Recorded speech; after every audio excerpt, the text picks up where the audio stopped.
there's a separation coming. Not in genders and all the intersectionality stuff that's plaguing our country and our society these days, but a different type of divide. We see what's becoming very clear is that stupid people are on the rise.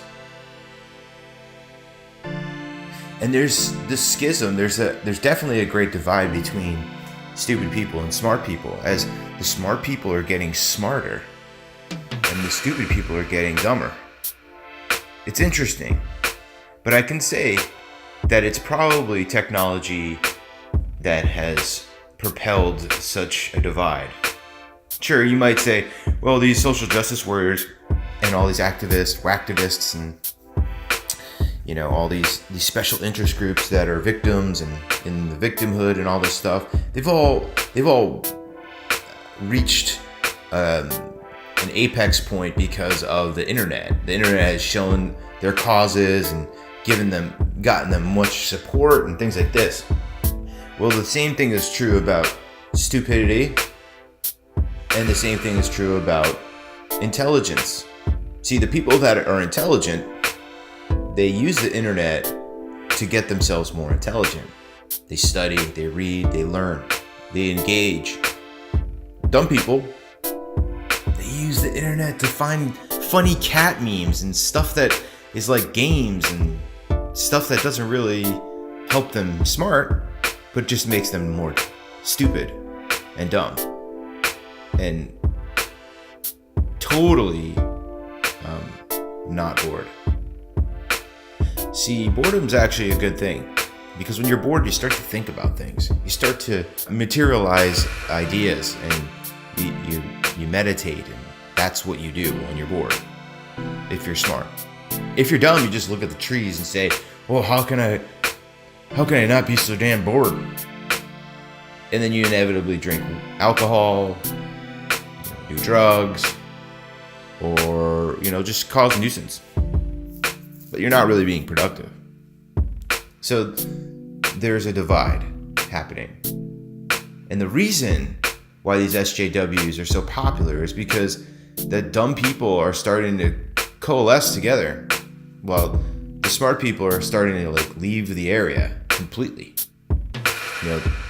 There's companies like BuzzFeed and stuff like Now This, and there's a lot of these companies out there that are in the media space, and they create dumb informationals, stuff that is either misinformation or propaganda, but the content itself is so dumbed down that literally anybody with any IQ could somewhat get the gist of what it is being portrayed in the content.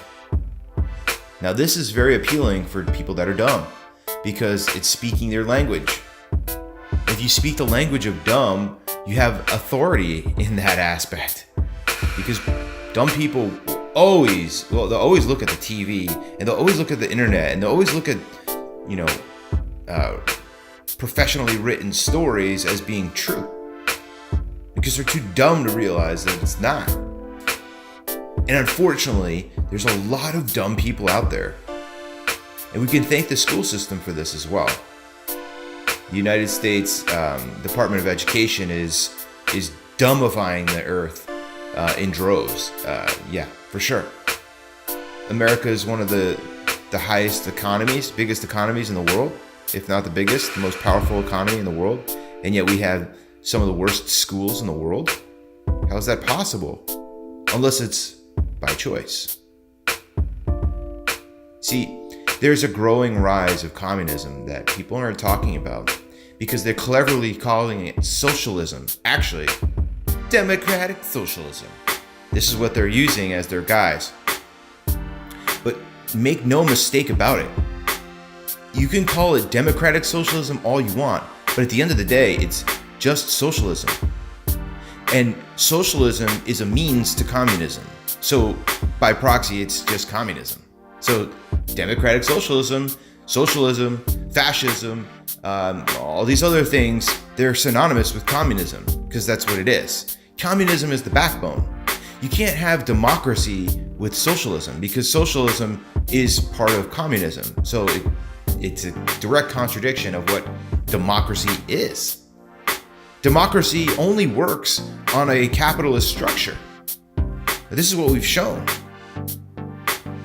Capitalism is the only reason why there is such a thing as democracy. It's the only way that it works. You could say that communism is, it works in China. Does it? Those people are marginalized, aren't they? They don't have the access to the internet world that we have. They don't have access to the things that their government doesn't want them to know about or see. Look at North Korea. They're a communist, and they don't have any access to the outside world. So everything is state propaganda. But who's going to stop them? It's their society. But in American society, we have the freedoms and liberties that are so important to human life. And because of this, and with the aid of technology, and with the school systems being so horribly bad intentionally, that we are growing dumb people. And these dumb people don't understand that they're dumb. It's cognitive dissonance. They think that because they went to school and even universities, that they're actually somehow educated and smart. Sure, they've been trained. You could call training a form of education because they are learning something. It's just that they're not learning the truth. They're not learning the reality. They're learning what they're being told, which is training. It's all a corporate training, really, if you think about it. And yet here I am still as a capitalist. I understand that capitalism has its flaws, and I understand that corporatism is grown through the seeds of capitalism and doesn't make it right. It doesn't mean I support it in any way. But ultimately, I support capitalism because it is the great equalizer. It doesn't matter what race or color or creed you are. It doesn't matter what gender or sex or any of that stuff. None of that matters. And it creates markets that, well, a market is free to operate. So these free markets dictate what is good. The people vote with their money. That is the most democratic concept ever. So capitalism is democracy. It's just through commerce. And it creates and establishes and facilitates the entire civilization that we have.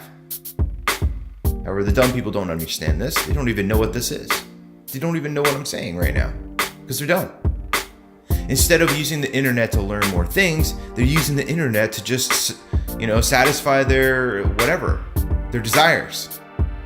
But a stupid person doesn't desire to get smart. Not usually. So this divide is getting bigger and bigger, and we can see it almost in front of our eyes now because we have all these SJW, social justice warriors, special interest groups, all these activists, whatever. And they're all out there and they're making a muck because they think that they're smart. That's the thing. They think that they're educated, which they're not. They've been trained. That's all it is. They don't understand how economics work. They don't understand what the dangers of communism truly are. They don't understand that socialism, whether it's democratic, you call it democratic or otherwise, is still just a version of communism. They don't understand what any of that means. And so that's why they're out there playing with matches, because they don't know what the fucking burn is going to happen. They don't know what they're going to destroy with the burning of matches. That's basically anybody who supports Alexandria Ocasio-Cortez or Kamala Harris or any of these special interest group congresswomen or people who are pushing these agendas that are just blatant communism. What is communism? So I got to explain this to you because if you're one of these dumb people and you're trying to change yourself, I'll tell you right now, communism is a form of government where the government owns and operates all means of production, the economy, the politics, everything. They're basically in control of everything. Not basically, they're in control of everything. Okay, so no private business exists. no free markets exist. No freedom of choice, no freedom of religion, no freedom of ideology, no freedom of any of these types of things exist in communism. So how does socialism just a means to communism? Well, socialism prepares everyone for communism in a nicer way where people don't quite understand. They get all of these emotions. Oh, well, I'm getting free food. I'm getting free living wage. I'm getting free housing. I'm getting free, all the things that are necessary for me to live. I'm getting those for free with socialism. But who's paying for the socialism? Who's paying for these programs to exist? You are. The person who thinks they're getting something for free, they're actually paying for it. And they're paying a lot of their money for it. Whether they want it or need it or desire it in any way, it's not a choice that they have. They have to pay into it no matter what. And the end result is that what is left for them, for that individual, is very not much. It's not much at all. And of course, anybody can argue, well, if you add up all your bills and expenses, then you would see that, you're paying like 80% of your income anyway for all these things like food and housing and insurance and all this other stuff. So you might as well just have the government do it for you and not have any choices? Are you kidding me?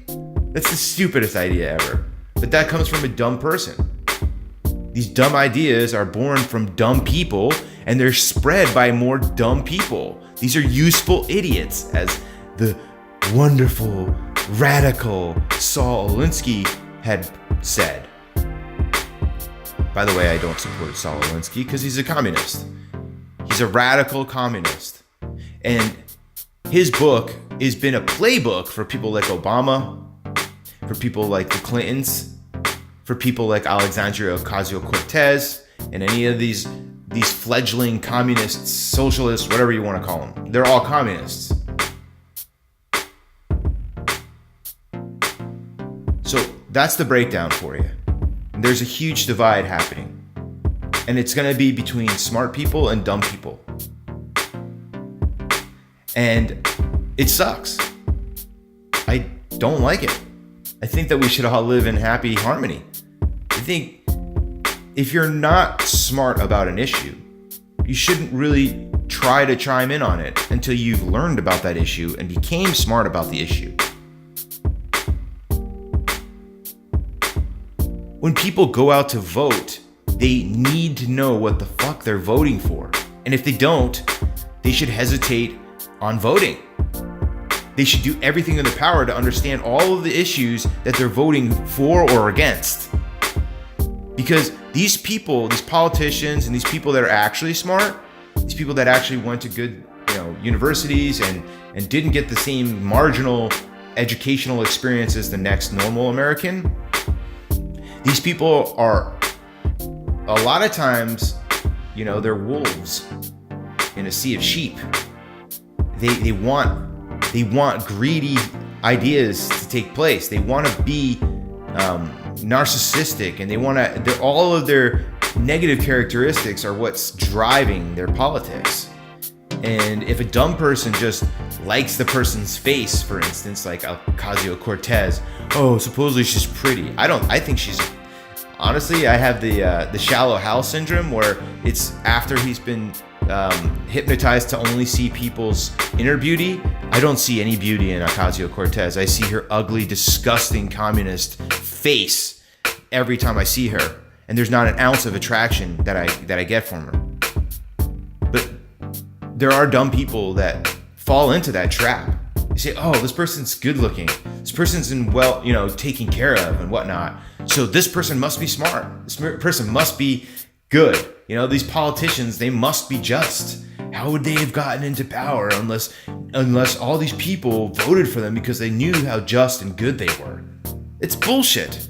The majority of people that voted for these people don't have a fucking clue, because they're too stupid to know that they need to understand shit at a deeper level before they even get involved in the politics. Now, politics is fashionable nowadays because people like Ocasio-Cortez and other people have made politics fashionable. Even Donald Trump has done his fair share of creating a new idea of what politicians are. And with this in mind, people have found that there's virtue signal points and victim status points and all this other stuff in saying you're political, in trying to vote on issues, in trying to have your voice heard. Now, when we talk about the normal American citizen, we should be able to hear all voices. We should be able to hear the stupid, but we should also be able to hear the smart. And because someone has a stupid answer, they should be told that that answer is kind of silly and broken down into reasons why this does not make sense. That's what the intellectuals should be doing. But the intellectuals of today are just so fed up with these SJW, crying liberal, retarded lefties and all this stuff. Which, by the way, anyone that's fighting for all these things, these are not actual liberals. Their SJWs are communists. They're not. They don't have the same political ideology as a liberal or a conservative or a Democrat or a Republican. I've said this so many times, but I'll just break it down for you now in case you haven't heard it before. Okay? These people posing as liberals, they're actually communists. These people posing as progressives, they're actually communists.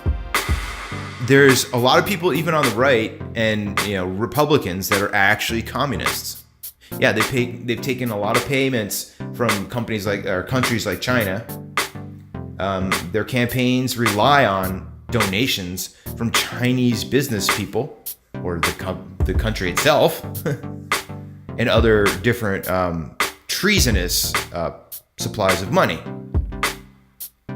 The second you're a politician and you take money from a communist state, that makes you a communist because you've endorsed communism and you're taking money from communist sources, which means that ultimately you're going to have to pay respect for the communists that have paid for you.